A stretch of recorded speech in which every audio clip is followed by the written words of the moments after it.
Okay, we've set up the golf simulator on the PlayStation. What are your thoughts so far? It's slightly easier than the real thing, but not much. All right, let's see your shot. It's you. Oh, it's me? Yeah. All right, here. I outdrove you, I'm You afraid. take control. I don't think you can flip the camera, so. I don't. Okay. So he's Scotty Scheffler, the man with as much personality as he's anime. So. All right, here we Come go. on, Joe, let's see the thumb action. Ready? Yeah, I'm ready. Oh, okay, here we go, here we go. He's overswung. Where's it going? Oh, out the back of the green. Oh. Comment? It's not about the... No, it's pretty rolling back. Yeah, You try me, see? bastard. Good shot. Ooh, perfect. Yeah, that's pretty good, like. Oh, yes. Oh, cracking. I think that's game for me. 5 minutes, so I'll definitely not get to see the match. Sister. Did you want to take a video of the youngest? Of course. Say hello. Say hello. Hi, Remy. Remy, come here. Say hello to Liz. Bye. To Joe. You put you on YouTube. Yeah, you'll be on YouTube. No? Alright. Okay, we just finished watching the Newcastle game. We are about to ice the leg again. We're about to watch the City-Liverpool game. Newcastle game was dreadful. But hopefully this game will be a little bit more entertaining. We have this new ice pack. You can come in. We have this new ice pack to kind of put under the leg, which I think is going to be good. What do you think so far? The Newcastle game and everything going on? Atrocious. Talk about self-inflicted wounds. Not unlike this one. Just a random update. I don't even know if you'll be able to see this, and this is probably like a really small thing, but it's kind of a mini milestone for me. So with this whole ACL recovery thing, one of the big things is trying to get your quad firing again, because your quad, tenses up and protects itself, especially after surgery or traumatic events or all that stuff, right? And so let me flip the camera around and I'll show you. So this is my good leg right here. And then if I tense it like that, but I don't know if you'll even be able to see it. Obviously I have the brace on.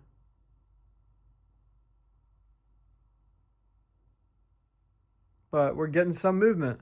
We are getting some movement, which is good and a little relief off my mind. Obviously it's tiny, but it's a start in the right direction. So small little steps in this recovery process. I want to document it all, but that's good, especially now that I have pressure on it. And my girlfriend told me she has one of those machines that help stimulate the quad. So, further on along, I'm only 6 days post-surgery. So further on along, we'll start to get a little bit more quad activation going, and that'll be huge for the recovery.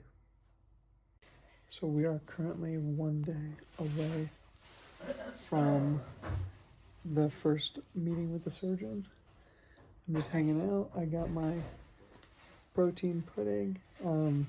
It's nighttime now, so I'll probably go to bed in an hour or two, and then see you at the surgeon's office. All right, we are getting ready to leave for our first hospital appointment to see what the surgeon says and makes of the knee. What do you think so far? Amputation. Amputation? Mm-hmm. Thinking the same thing. This is what it looks like after we just finished icing. We're going to put the brace back on, and I'll see you there.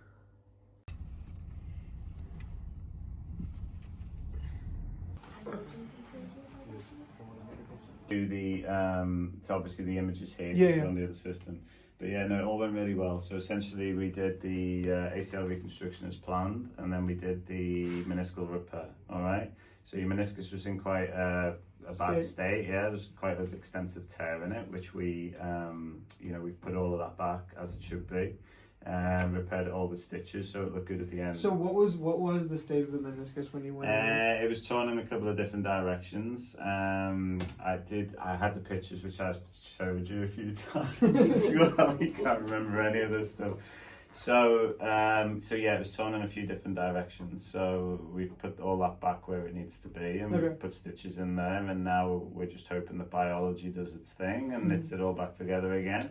And then ACL reconstruction and everything else was just standard, straightforward stuff. All went fine. So we just need to take care with this, and I've got you following a pretty strict meniscal repair protocol to try to give the meniscus its best chance of healing. Was the meniscus, I assume, like right on the edge between being repairable and not repairable? If you were 10 years older, I might have just chopped it out or chopped the tear out. Yeah. But ultimately, as I said to you before, we want you to, we want to think about the long term, preserve this knee and the cartilage for as long as you possibly can. Your cartilage, by the way, will look pristine all the way through the knee. Cool. So there's no damage to any significant damage to the cartilage anywhere.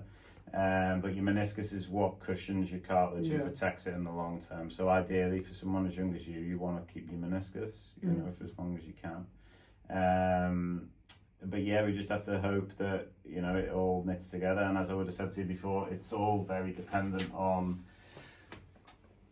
the blood supply to the meniscus, because it's variable. You know, you probably remember me saying to you that the blood supply on the inner periphery is pretty much non-existent, but on the outer periphery it's good.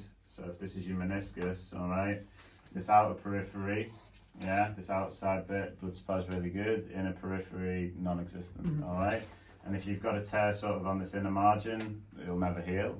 You've got a tear sort of halfway between, you know, there's this 50-50 sometimes. And where were they on mine? Your tear did involve sort of this area as well. Okay. I wish I had the pictures to show you again, but anyway, when we put it all back and stitched it in, it all looked really, really good. So it was back where it needed to be. So we've given it its best chance of healing, and we just have to see how things go. What is the likelihood, chance, percentage that like it's all 100, it's all good, and it's like doesn't require any sort of more like I think you asked me this question. I gave you a figure, and that figure I gave you, and again it's a bit anecdotal, it's off the top of my head, but probably 75%. Okay. Yeah. So and sometimes it's happened to me,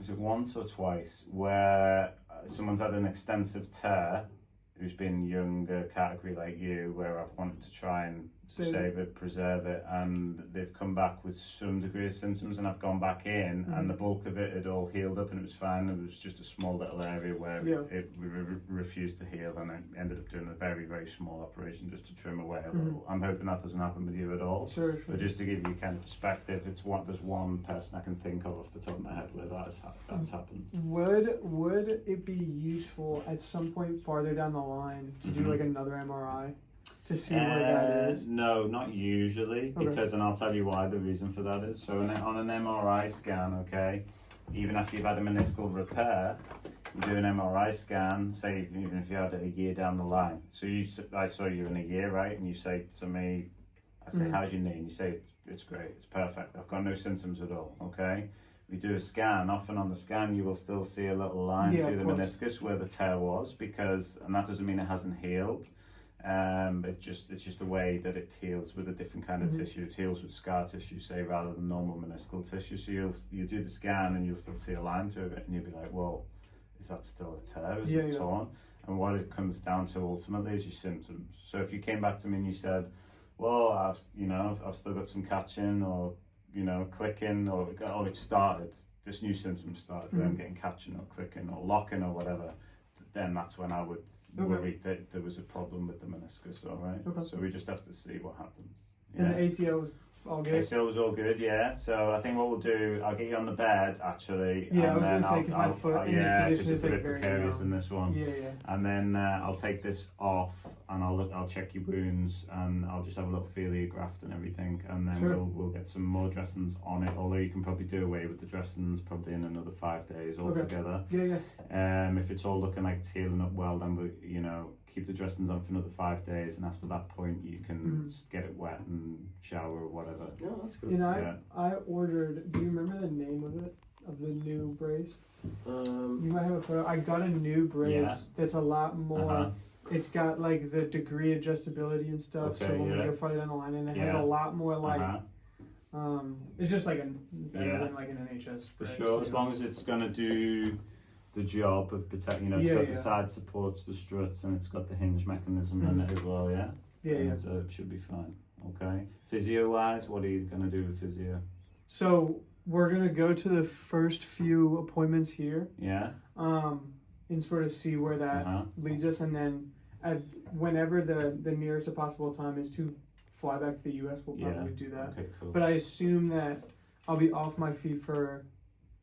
Well, you're going to be non-weight bearing for the first 2 weeks. Yeah, yeah. And then you'll be partially weight bearing for 4. What I know that it's because it's kind of like a weird thing when it's Mhm. like 25%, 50%. How do you really like modulate that in your like? Oh, you mean with the partial weight bearing Yeah. thing? It's difficult in truth, and in Australia we used to have a very strict protocol where we would say 25% body weight, 50% body weight, 75%, and we get a set of scales and we'd show you what that equated to. And obviously you get some patients who are much bigger than you, and you wouldn't necessarily let them put even 5%. you'd be like, This is wow, what it is. okay, this is how much you can put through it. All right, that looks cool, that looks good. Yeah, T-scope braces, they're good. They're fine. So that'll give you the structural support, and it's got the hinge mechanism on it and everything. So, but you want to go for one of those instead of this just because you I just think like first off, there's like more breathability in that. Yeah. It seems like a little okay, bit and it more doesn't hook like you as much. rigid Yeah, for sure. Okay. in the right spots. Yeah. Okay. Yeah. No, that makes sense. All right. Do you need a hand getting on this bed? Yeah, all Yeah. I need is just if you could just like guide my like leg down. Yeah. Could you lock this? Make Do sure you this is locked. You can pause it Do if you you want want. me to? Stop it. I've had it off a few times whenever I ice. Yeah. Okay. Cool. All right. I'll just pop some gloves on. We'll have a look at the wounds.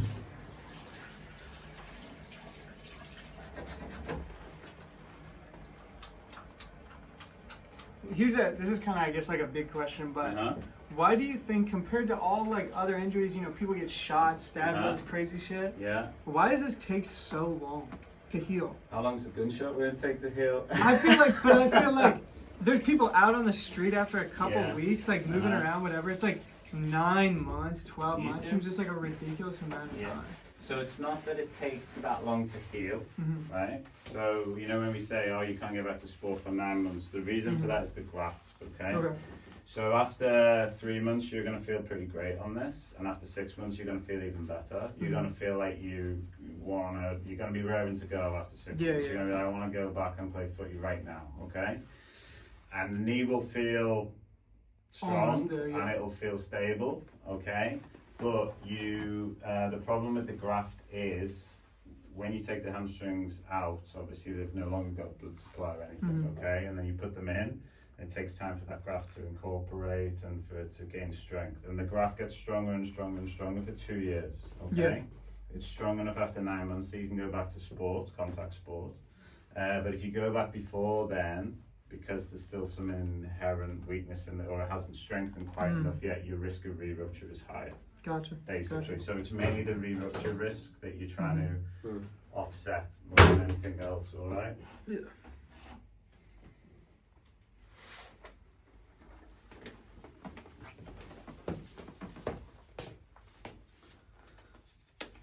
You're gonna love this bit, George. This is one of the parts I'm excited for. Yeah. It won't be too bad.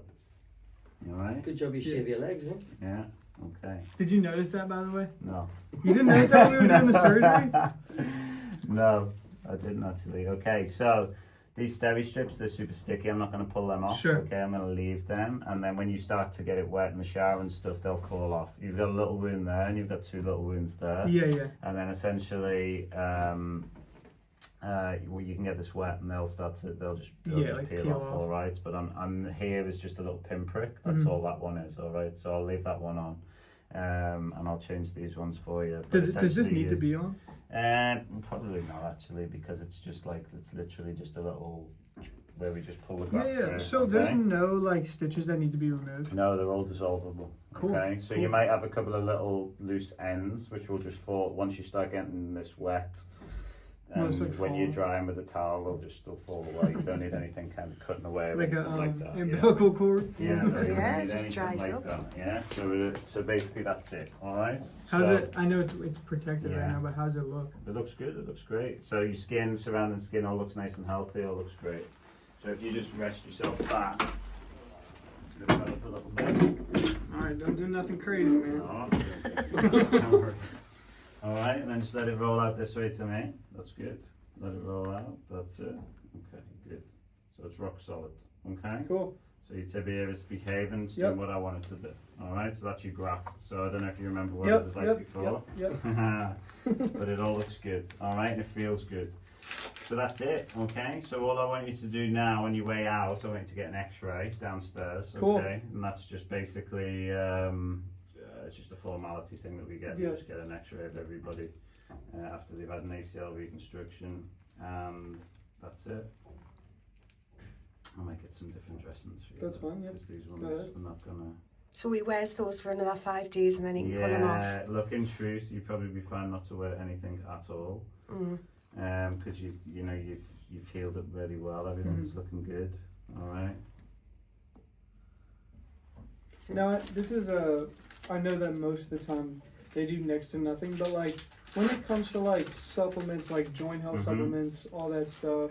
Yeah. Is that stuff like worth to just have as part of the process, or is it Um, just sort of like fish oil, like a waste of time? Do you know what I So mean? well, look, I mean, there's no good evidence for anything of that kind, Sure. like peptide stuff, that sort of thing. Like not in the medical literature. Yeah. Things that that help with your wound healing, things like vitamin D. I've had patients who've tried hyperbaric oxygen, which has got some evidence. Just increases your blood flow and oxygen supply to the area that's trying to heal.